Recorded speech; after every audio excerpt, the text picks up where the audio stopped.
On this episode of MythBusters, we're taking you out to the ball game. I want to see you take a full swing and that beanie still stay on your head. Legendary pitcher Roger Clemens joins the MythBusters All-Stars for a baseball special. Fastball is like watching a dart go, man. It's beautiful. And we reveal the physics of a ball in flight. Sweet! We're going to touch base with 4 big myths and answer once and for all some of baseball's burning questions. Step up to the plate with Adam and Jamie That is a bat. That's not a broomstick. and find out, does cork in your bat give you more clout? That's the hit! And can you hit a ball so hard that the hide comes clean off? Wow. Meanwhile, Carrie, Tori, and Grant discover if a humid ball is harder to hit. Nice. Woo! And does sliding into base actually slow you down? Wow, that looked like it hurt. Who are the MythBusters? Adam Savage Is everybody ready for diving? and Jamie Heineman. Gets me all worked up just looking at it. That was beautiful! Between them, more than 30 years of special effects experience. That was heavy. Joining them, Grant Imahara, Jamie makes it look so easy when he does it. Tori Belleci, Somebody order some exploding pants. and Carrie Byron. High explosives and electricity. Woo! They don't just tell the myths, they put them to the test.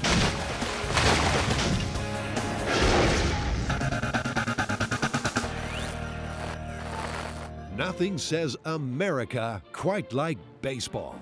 Baseball is one of the great common denominators of American life. When game time rolls round, there are no social barriers. Hot dogs and home runs, base sliding, and big hits. For decades, it's been the country's national pastime. And so you guys figured it'd be the perfect arena for the MythBusters to take a swing and a myth.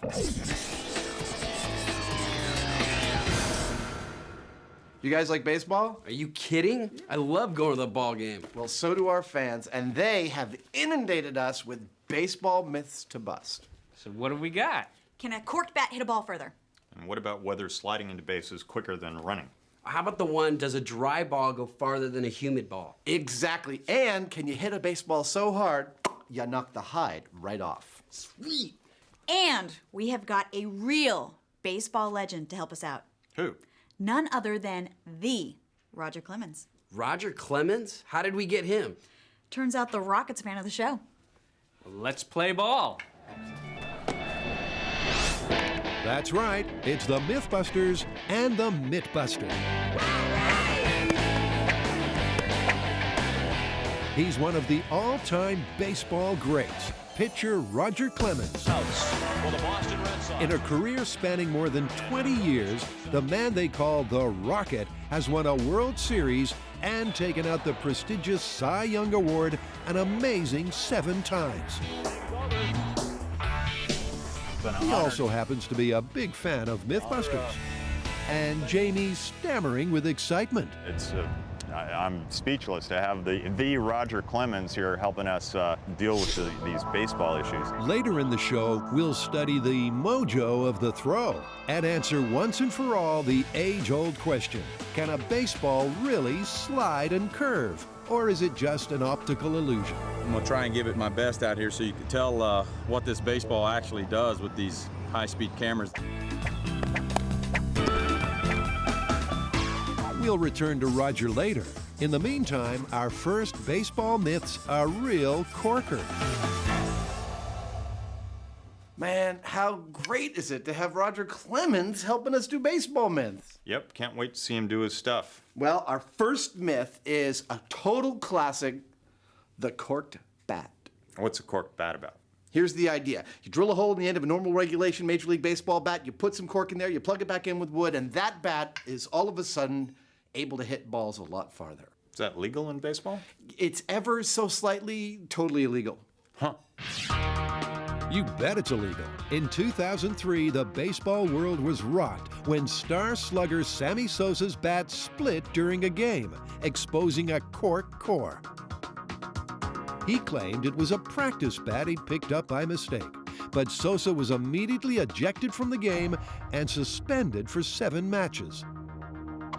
What do you think our general plan is? Well, we get a bunch of bats, figure out how to cork some of them, and see which one will hit a ball further.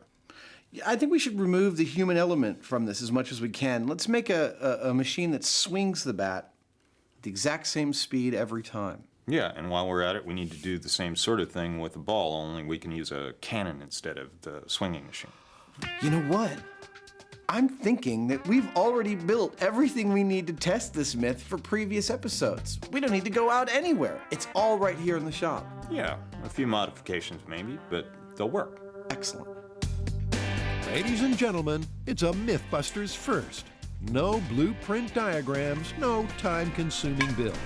This baseball myth will be totally off the shelf. Cary Grant and Tori built a sword swinging rig when they were doing sword cutting a sword. That's perfect for swinging a baseball bat. And 2, Jamie and I already built an air-powered cannon. That is so wrong. Which is perfect for throwing baseballs at speeds well up to the supersonic range, I think. All right, here we go. I'm flicking the switch. First, at test firing, just to blow away the cobwebs.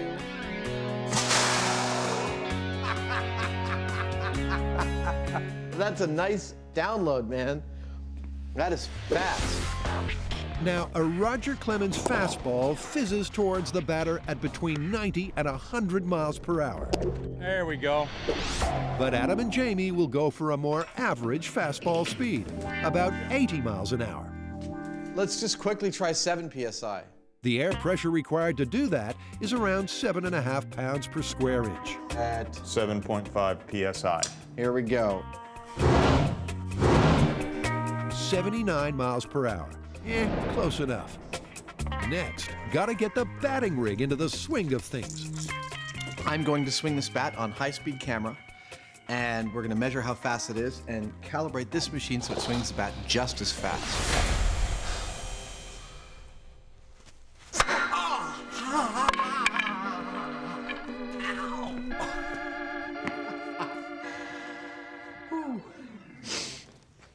All right, let me give my hands a moment to recover. And my dignity.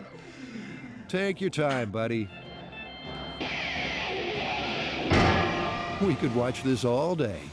Can we move on to something else now? Let's cut to me swinging. Here we go. Cut. Adam's clean swing clocks 62 miles per hour. That equates to air pressure of 70 psi. Okay. All they have to do now is cork some bats. But baseball authorities don't want us to show exactly how that's done. And as Adam tampers with the timber, he's wondering if this whole quirky cork caper isn't a case of mind over matter.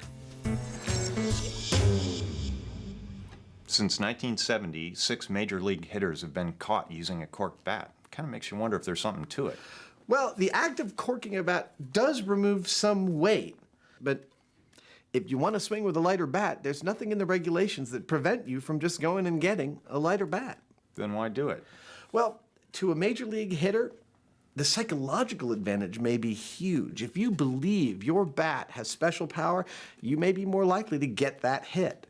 And that could be the difference between being struck out or making a home run. Exactly. The pitching cannon is primed, ready to fire. The bat bot is poised over the plate, all set to swing. Better stand back, because Jamie's workshop is about to become a batting cage. And we're going to put up a net. Aren't we putting up a net? I think we're going to put up a net. And she's really good at catching balls. Testing baseball myths with cannons and robots. Isn't that so, MythBusters? Something's going to go someplace where it shouldn't. We're going to have mayhem and destruction one way or another. Yeah. Oh, but what the heck? It's all in the name of science.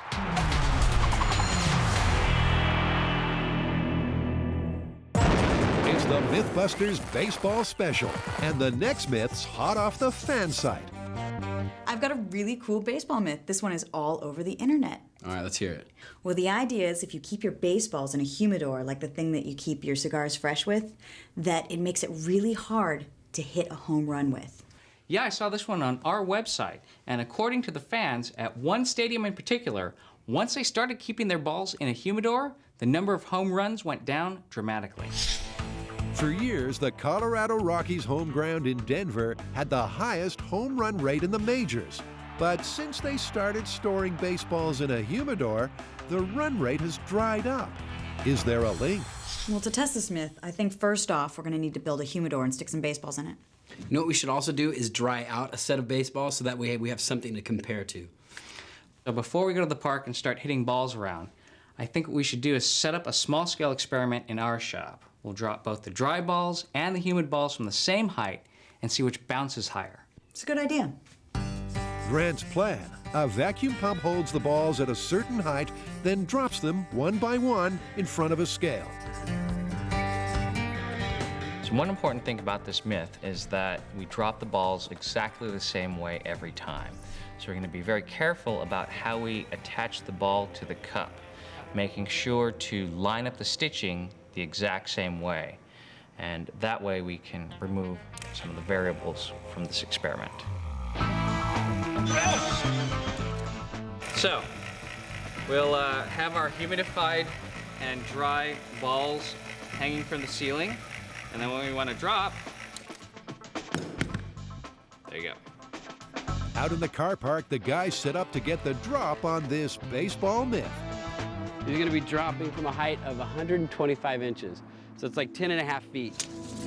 They'll drop 10 balls. The first 5 have spent 2 weeks locked in an old fridge with a dehumidifier, which cut humidity to just 10%.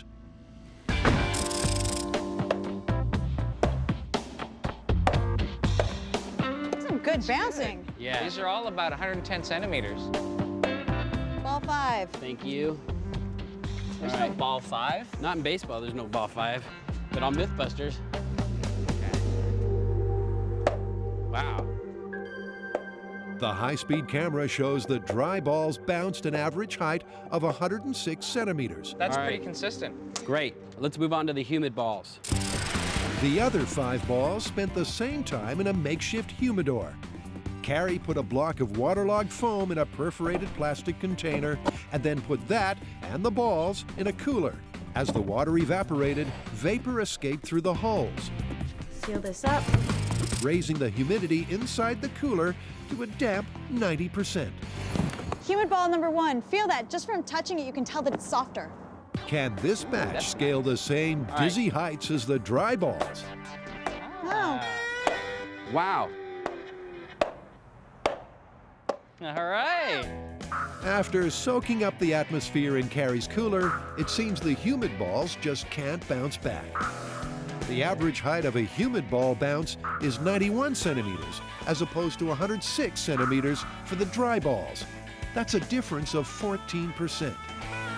Now, in your typical baseball scenario, with an outfield of, say, 425 feet, 14% is almost 60 feet, which is a difference between an out or a home run.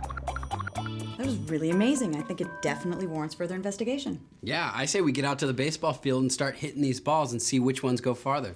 Well, I just don't think we'll be able to both pitch and hit consistently every time. And what we really need to do is isolate the variable of humidity. You know what I'd also like to do? I'd like to introduce a control into this experiment. You know, a mid-range humidity that we can test against the 2 extremes. All right, sounds good.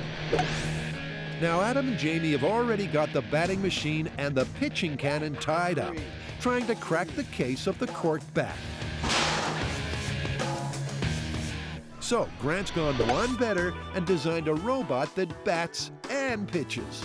Here's the deal. The robot will have 2 arms, one holding a bat, one holding a ball. A motor turns the arms, bat connects with ball, ball goes flying to the fence.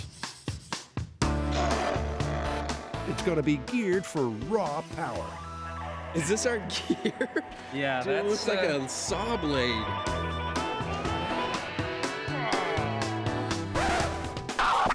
While the beefy batting machine takes shape, the guys have been pondering the background to this major league myth.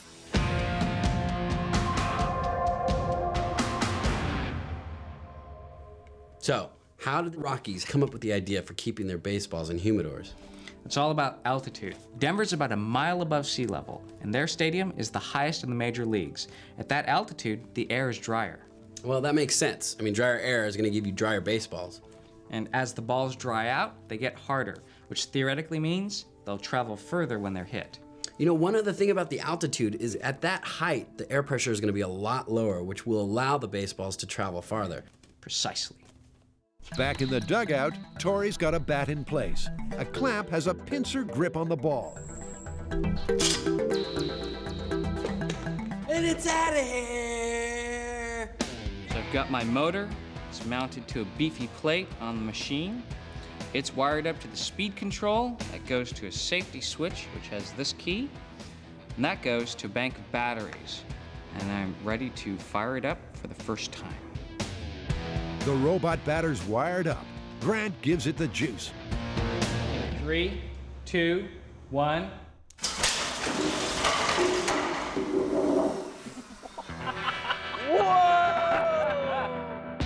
The ball jolted free before contact. The bat smashed into the springs, really hitting a groove. So we're gonna ditch the springs and go with some foam, some kind of rigid blue foam. When the bat comes through, it'll hit the ball and break the foam, not breaking the bat. Hopefully this will work. In 3, 2, 1. Hey! Good job. The bat is still intact. Looks like the mad batter's ready to be taken out to the ballpark.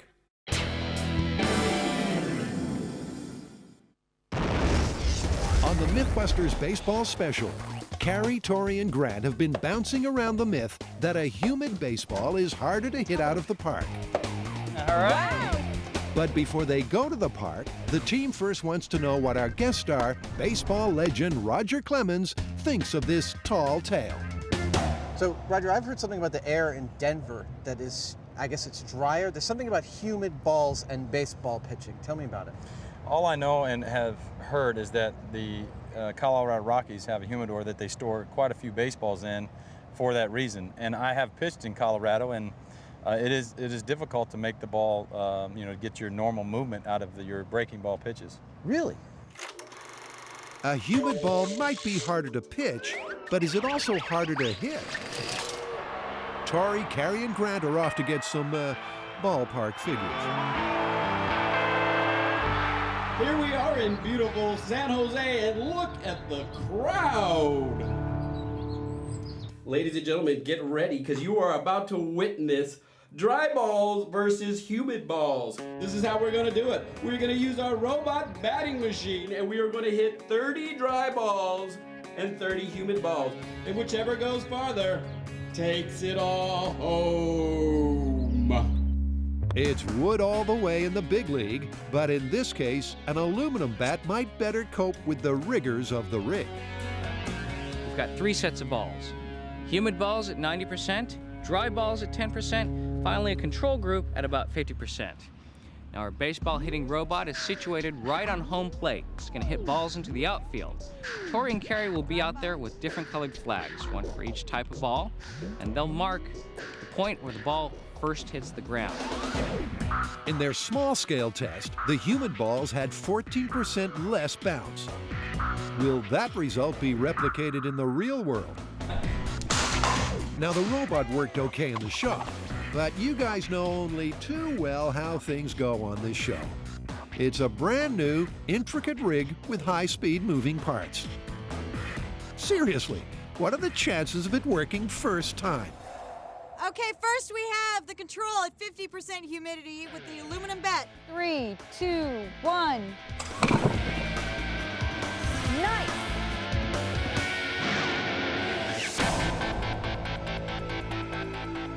Well, I'll be. Far from striking out, the mad batter's striking those balls as clean as Babe Ruth himself. One small step for man, one giant leap for mankind.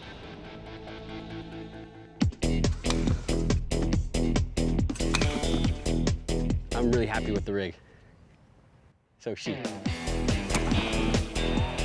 The guys mix it up, sending a barrage of dry, normal, and humid balls soaring into the sky. Nice. I love it. Given the small scale result, my feeling is that these balls are going to go not as far as the dry balls. Since there's more moisture in the ball, they're heavier, they're not going to go as far, but we'll see. This is where all the magic happens. This is the data. This is what the experiment is all about.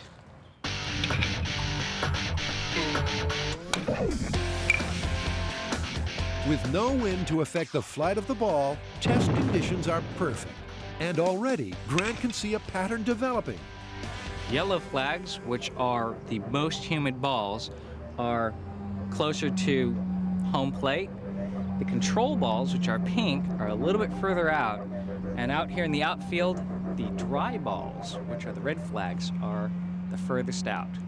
Still too early to call, but I think this might be a trend.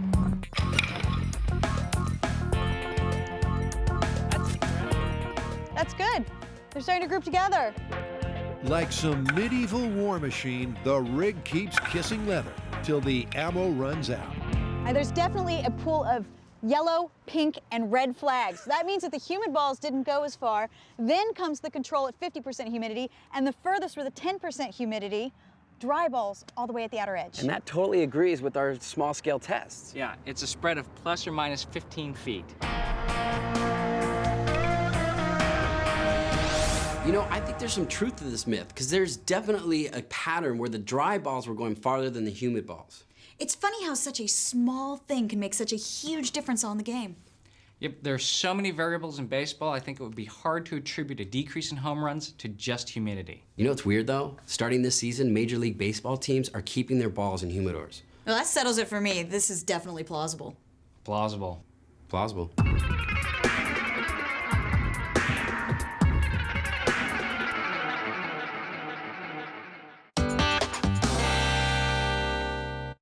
Meanwhile, Adam and Jamie have been putting a cork in it. Now, the rules of baseball state that a bat must be a single piece of wood. That's how they leave the factory. But in the search for more spring, some players hollow out bats, replacing wood with cork. But does cork equal clout? I'll just let Adam explain. The heart of this experiment is a timer. One that fires a ball, one that swings a bat. Here's how it started. I release the safety, I click this. This sends electrical signals all the way down here, follow me, to our bank of air tanks, which we built for the Pirate Special Cannon. These two solenoids are activated by that timer. They activate these valves, releasing all the air from these tanks into the bottom of this barrel, in which is one of these balls in a sabot. The ball starts traveling down the barrel. As the ball travels down the barrel, a second electrical impulse activates this quick release on a valve, which releases this bat, which is on a spring on this cylinder here, swinging all the way around. Hopefully, at the very moment the ball is leaving the barrel, hitting the bat right at the point of impact we want, capturing it on high-speed camera, knocking it out of the park, and answering our question once and for all. The reason we're doing it this way is we need to isolate the effect of the cork. Now, if the bat is swinging at the same speed each time and the cannon is firing the ball at the same speed each time, the only variable here is the corked bat. And that should make it really obvious if the corked bat is providing extra spring. First, a regulation uncorked bat. The cannon is lubed with lard and a baseball loaded, snug in its foam sabot. We're ready to play ball. I'm going to fire both of these things at precisely the same second. Okay. The tricky part of this experiment is the timing. The ball will be flying at 80 miles per hour and the bat swinging at 60 miles per hour for a combined collision speed of 140 miles per hour. If Adam's timing is out, even by a couple of milliseconds, the two won't connect. In 3, 2. Strike one. Cannon and robot weren't in sync, but never fear, the game's not over yet. High speed says that we've dialed into our correct batting speed. The mechanical bat is swinging just as fast as I was able to, 62 miles an hour. However, the ball is showing up to the party 141 milliseconds early. Adam tweaks the timer.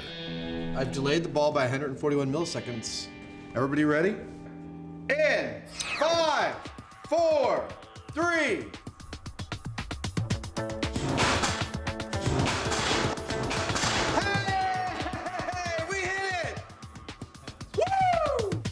This time, Adam's timing was spot on, but the ball rocketed off the bat and smashed a chunk out of the scale. Ground ball. Ground ball. So that may mean that this test is invalid because it hit this. Yeah. And we don't get a measurement of how fast the ball leaves there. The guys reset. Go. That's the hit! This batting robot's really got its eye in. That was another good hit. Yeah. Oh. It hit one side of your shop and then the other. Oh, there it is. It's in the armature wire. That's great. Now that we've seen a number of hits with a regulation bat, what the high-speed camera is telling us is that the ball is consistently leaving the cannon at 80 miles an hour, which happens to be about the speed of a Roger Clemens pitch. It's also leaving the bat once it gets hit at 80 miles an hour. The next thing we need to do is test how fast it leaves the bat when the bat is corked. If it leaves faster, that'll answer our question. 3. That was a hit. That was a hit. The ball is over here. And the bat is still there. So, with any luck, that's data. The ball is coming into the bat at about 80 miles an hour, but it is leaving that bat at half that speed, at about 40 miles an hour. Remember, when they tested the regulation bat, the ball was arriving at 80 miles per hour and leaving at almost the same speed. Try again. That looked like a beautiful hit. That looked like a perfect line drive back towards your welder. That's perfect. That's as good as our best one with the non-corked bat. Our earlier data points with the normal uncorked bat had the ball leaving the bat pretty much at exactly the speed it was going towards the bat at. In both of our good data sets on the corked bat, it's leaving at half the speed. Loading your lumber with lightweight cork poses two problems. The bat might be lighter and easier to swing, but reduced weight means less energy delivered to the ball. Also, instead of adding extra spring, the cork actually absorbs some of the impact. Those two factors add up to blunted batting ability. A ball hitting a cork bat is going to leave that bat at a slower speed than a ball hitting a regulation unmodified bat. I mean, they made this thing to hit a ball really efficiently. I don't think it warrants any modification. Looks like this baseball myth's been knocked out of the park. Guess what? What? I made a commemorative plaque for this myth. Corked bat, okay. Well, you know, one way or another, it looks like the guys that got caught using a corked bat got themselves suspended for nothing. Yeah, you know, while our sample size might have been small, our results were totally unambiguous. Now, every time a ball came off the corked bat, it was coming off at half the speed that it was off of a normal bat. Yeah, far from acting like a spring, it was a lot more like a sponge. I gotta say, this one is totally busted. Totally. It's busted.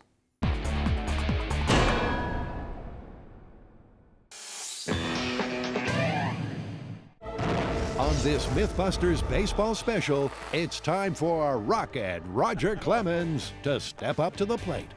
I might reach 90 miles an hour today for y'all. Roger's agreed to throw his whole taxonomy of pitches for us while we shoot it with the high-speed camera from several angles, and that really ought to allow us to break down what's going on from a physics perspective with each of these pitches. The team is hoping to use the high-speed camera to unravel the mojo of the throw. But to warm up that famous arm, the Rocket first puts some pitches in front of Adam and Jamie. Room service is right there. It's like somebody bringing you breakfast in the morning. I'm gonna put it right there. You can't miss it. You can close your eyes and hit it. That is a bat. That's not a broomstick. Now swing like you're off. Hey, all right. The MythBusters may be struck out, but with the Rocket firing on all cylinders, it's time to unravel the parameters of the pitch. First up, a basic four-seam fastball. We hold the fastball in this manner, and from my understanding, this ball rotates when I let it go in this manner. With four seams, these seams will catch that wind. That ball will track. fastball is like watching a dart go, man. It's beautiful. Looking at the high speed, the fastball pitch does exactly what Roger said it'd do. Backspin keeps the ball on the straight and narrow as it rifles over the plate at more than 80 miles an hour. But what happens when Roger changes his grip? Basically, if you're a fastball here, you're in this area for the slider, and you're offset, and you're basically cutting the side of the ball. It should go maybe down 4 inches and away from a right-handed hitter 4 inches. That's a true slider. There we go. You know it's good when the catcher doesn't catch it. Roger's found perfect pitch again. The slider veers away to the right of the plate, Curveball. while a classic curveball suddenly dips in midair. The curveball, again, you're using a seam, and it's basically your middle finger. You're grabbing a seam and locking down with pretty firm pressure on this finger here. This one just guides it. And it is a motion where you're throwing it like a fastball, but as you get to the release point, you turn your wrist. Coming out of Roger's right paw, it's almost as if the ball has a life of its own. I can see that curving, I swear. This speed, you'll definitely see it curving. But while the high-speed shots show us the ball swerving and dipping, they can't tell us much about how it happens. And that's why Carrie, Tori, and Grant are at NASA's Ames Research Center in San Francisco. Luckily for us, scientist Rabindra Mehta is a big baseball fan. The beauty of our lab is that we study aerodynamics, fluid mechanics as applied to airplanes or space shuttles, but it's the same fluid mechanics, aerodynamics that's applied to baseballs or soccer balls or what have you. So basically, you have married your two passions for Exactly. science and sports. Isn't that wonderful? Okay, so we heard that you actually have a tank where you can show us all of these things visually. Yes, absolutely. What we'll do now is go over to this water channel where we have a baseball. As you see, it's mounted on a motor, so we're able to rotate it to show you the effects of rotation. But when you see what's going on here, I think it's going to be really cool. To simulate airflow around a baseball, they introduce streams of fluorescent dye. That is sweet. While it's still, the dye flows in a symmetrical pattern around the ball. Now imagine that ball has just been fired from Roger Clemens' fist. Oh, wow. Look how the aerodynamics change. As it spins, the airflow is disrupted. The air pressure on the ball's underside suddenly drops. And this ball now will have a force downwards as it's flying through the air. So this would be your classic curveball. Lower air pressure on the bottom of the ball makes it dip during flight. And the principle's exactly the same for each different pitch. It is the axis of spin that determines what type of pitch it is. With a standard fastball, which is released with backspin, you get an upward lift force. With a slider, the axis of spin would be more or less vertical, and in which case the ball would tend to go towards the left because of that. Then the curveball, tumbling. Spinning about the horizontal axis makes it go down. So our high-speed shots and NASA show that bendy baseball behavior is no myth. So what about the infamous rising fastball? Many hitters swear that some fastballs suddenly lift in midair as they hurtle towards the plate. Is that a myth? Now, for it to rise, the lift force due to the spin would have to exceed the weight of the ball, right? That's pretty simple. Now, it turns out that for the type of conditions which we find in baseball, the maximum lift force is only equivalent to about half the weight of the ball. Not even a pitcher as prodigious as Roger Clemens can make a baseball fly in the face of physics. Throwing a fastball that rises is about as likely as Adam and Jamie hitting home runs in the World Series. You know, hanging out with Roger Clemens, it becomes really clear that pitching is just as much of an art as it is a science. Totally agree. And while we were there, we had the added bonus of another myth busted. Yep, the myth of the rising fastball. And it turns out that for the backspin to exert enough force to lift the ball, it'd have to exert more force than the weight of the ball. Which it can't. Which it can't. Yeah, it might be possible with a beach ball, but not a baseball. Busted. Totally busted.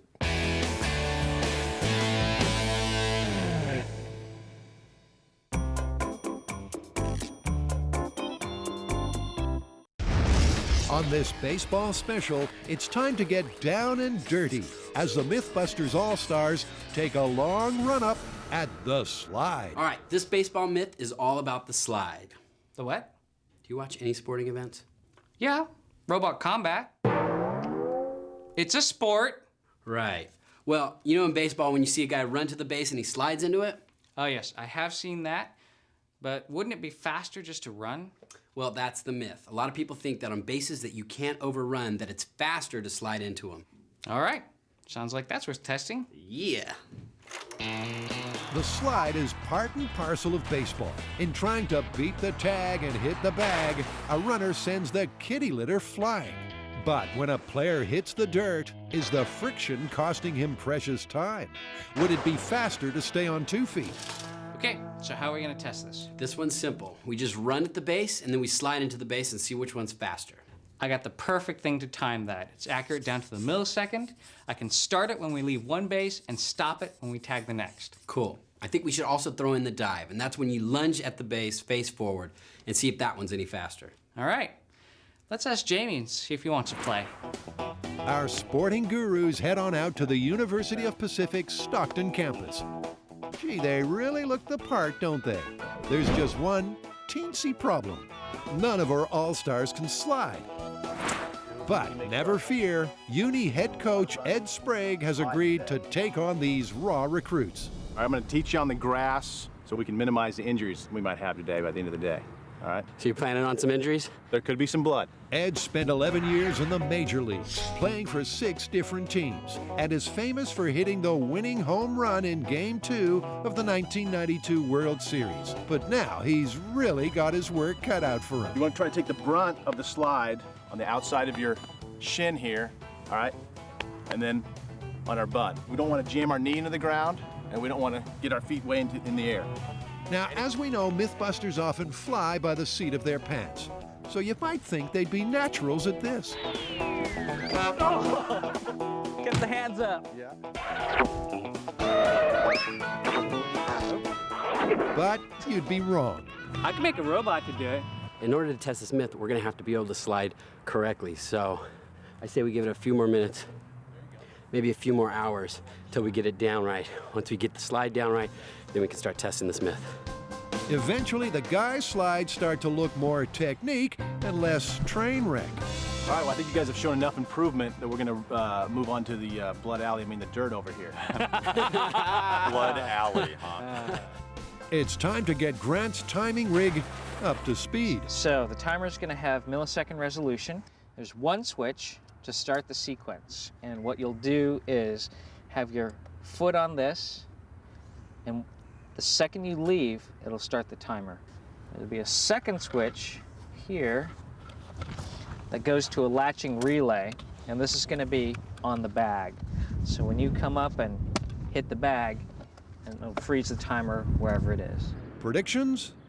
My feeling is running to the bag, decelerating, and staying on it is going to be faster, but I could be very wrong. Let's find out. On the first attempt, Tori will run and try and stop dead on the bag.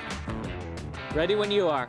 The instant Tori's foot leaves the switch, the timer starts. In his head, he's trying to beat a ball that's flying in from the outfield. I'm still on. I'm still touching. What was my time? 3.624. Pretty sure I was safe. Tori struggled to stop his momentum. You get going that fast, it's hard to stop. I mean, a lot of mass to go, you're stopped dead on that target. This time, he's going to slide into base. Can he beat 3.6 seconds? Will he snap his leg off at the knee? Nice. Did I stop it? Nice, you sure did. Okay, good. Hey, what was my time? 3.572. By sliding, Tori shaved 0.05 of a second off his previous time. It's not much, but it could be the difference between safe and out. He's lost a little bark, but the coach is happy. That was a really good slide. He did a great job there. He went as fast as he could, and he did a really good job of keeping his feet going and sliding right hard into the bag. Time for the other two All-Stars to do their dashes. Nice. 4.076. And let their hip bone slip. It's 100 milliseconds, a tenth of a second faster. I actually thought that was probably your best slide of the day. And that's a good hard slide right there. 4.13 seconds. Wow, that looked like it hurt. You beat your time. 3.93 seconds. When the dust settles, the results seem to match Tori's. On test 1, the guys each had to slow their speed at the last second in order to stay upright and not overrun the base. But on the second run, they actually accelerated into the slide, and that last second speeding up shaved milliseconds off the time. It's looking like this myth might have hit the skids. But hold on, there's one other technique they haven't tried. I'm wondering if diving is faster than sliding. And I think you've got some diving technique, don't you? I don't know. I feel like we've contested this thoroughly. I don't think we need to do the dive. We want to see you do the dive. Come on, Tori, you got to take one for the team. After all, it is in the name of science.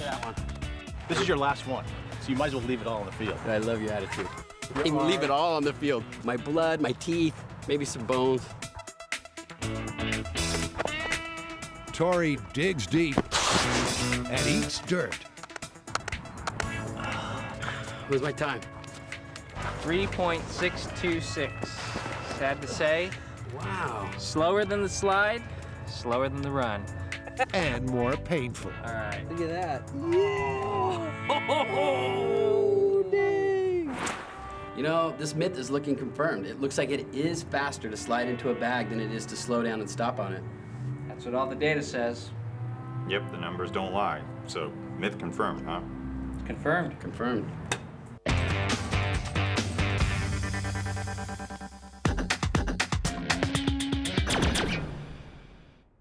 We're at the bottom of the 9th on this baseball special. There's one final myth, and again, it was the subject of fan site frenzy. What do we have? Well, we started this episode out with a myth about the inside of a bat. Cork bat. Exactly. We're going to finish it off with a myth about the inside of a ball, specifically that you can hit a baseball hard enough to knock the hide off the ball while the inside itself goes out of the park. Sounds like another classic cartoon caper. A ball is pitched at such speed and hit with such force that the stitch is split and hide is left behind. It's not a scenario pitchers enjoy contemplating. Have you ever seen somebody hit the hide off the ball? Is it possible? Are you saying I give up a lot of home runs? Have I ever seen the hide come off a baseball that I've thrown one in there? Roger thinks Jamie's got a hide even asking. I have thrown some balls in there at 94, 95. The hitters, they say, the scouts that sit in the stands that clock the pitches say that the ball has come back over 130, 140 miles an hour. Thank God the ball has not come unraveled. You can definitely put a flat spot in the ball when a guy hits it real hard or squares it up, as we say. But to bring the hide completely off, that would be a chore for you two men. I'm sure you could find something with bring the hide off of. Oh, we're going to have to investigate this one. Back at home base, Adam and Jamie plan to test this myth by firing up the air cannon once again. We've already seen that a mere 7.5 psi was enough to send a ball rocketing at 80 miles an hour. Oh. That's the hit! Obviously, that's not fast enough to knock the hide off. So they load a fresh ball and double the air pressure. Adam, I'm actually at 15 psi. 3, 2. At 15 psi, the cannon spits that ball out at 170 miles an hour. Wow. That's really powerful. More than double the speed of a Clemens aspirin tablet. Oh. It went through the blanket. But the hide still hasn't hightailed it. How about 40 psi? Oh, yeah. 3, 2, 1.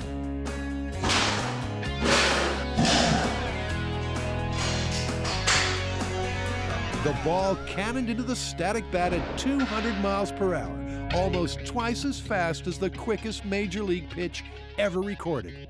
It might be bye-bye bat, but the ball's still not disemboweled. So the fastest pitch ever recorded is 103 miles an hour. We've got this puppy up to 200 miles an hour. At that speed, it was snapping our bats like twigs, and it still is totally intact. Well, it's obvious to me that knocking the hide off a ball is way beyond the capability of a human pitcher or batter. We just gonna leave it there? What do we do now? Of course not. We've got the rig. Let's open it wide up and see what we can get out of it. That's just what you were gonna do after we all left anyway, weren't you? Of course. All right, let's do that. They're going full power, 150 PSI. Can that unveil a ball's innards? The cannon that we're using to fire this baseball was originally created to fire a cannonball, like a 6-pound cannonball. Now we're firing a baseball that weighs, I don't know, 8 ounces or thereabouts.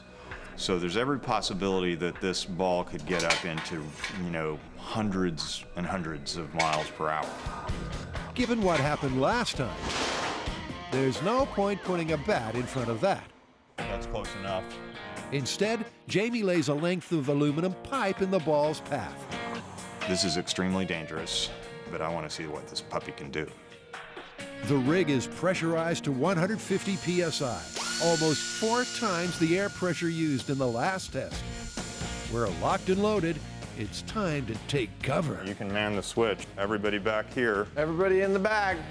With the Scaredy Cat crew safe behind the ballistics panel, Adam triggers the timer. 5, 4, 3, 2. That's no longer a ball, it's a bullet.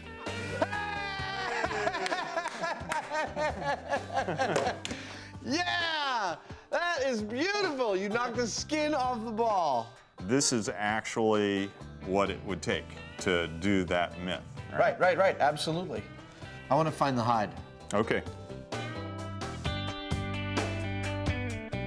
That ball's been peeled like an orange. I don't know about you, but I don't think that a batter could do that. This thing was traveling at 437 miles per hour by my math. I don't think there's anyone that can pitch that fast. That's 4 times as fast as a really good pitcher, or more than that. So that means myth busted.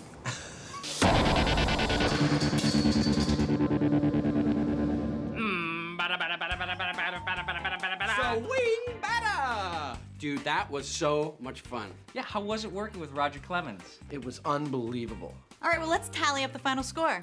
Cork bat? Busted. How about humid balls? Definitely plausible. Knocking the hide off a ball? Totally busted. We had to turn this thing into a bullet before we got anything. How'd slide go? It's confirmed. It's definitely faster to slide into a base than to run. Yeah, who knew? There's actually a lot more to baseball than you might think. Yeah, I think sports is going to continue to provide a fertile myth-busting ground in the future. Great, because there's nothing that we're better at than organized sports, right? See how good we are?